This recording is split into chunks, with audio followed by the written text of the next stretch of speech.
Back to school is in full swing, but not all families are pulling up to public schools like this one. Last year, more than 2,000 students received an alternate education, and for some, that classroom started underneath their own roof. And you can do these ones, okay? I was kind of nervous to try it because it felt like a big deal. So when COVID shut the schools down, that was a way for me to kind of try homeschooling risk-free. And then we liked it and we just kept going. Homeschooling doubled during the pandemic, with 545 students learning from home during the 2021 school year. 5 years later, it still works for this family. We are planning various field trips to various places. So in the past, we've done things like the planetarium at the Marine Institute, or the Geo Center, or the commissariat house. So basically anything that a parent finds that they think might be interesting, they can bring to the group and we can plan a field trip. So we do that all the time. McKelvey says there's a community of 20 or more families who homeschool in St. John's that regularly get together. There might not be a school bell, but she does stick to a schedule. The day starts with reading and ends with science and math, though not always in the conventional sense. Homeschooling allows that kind of holistic learning to happen a little bit more naturally and organically. So like you said, even if you're learning fractions, if you're baking, you can teach fractions by, the measuring of the ingredients and things like that. So it's very easy to incorporate everyday life into your education when you homeschool.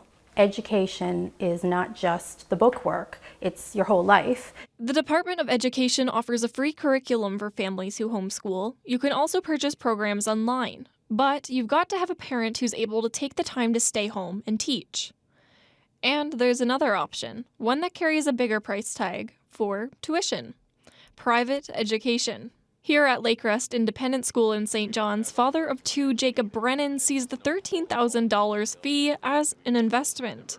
And he's not alone. 128 students enrolled last year.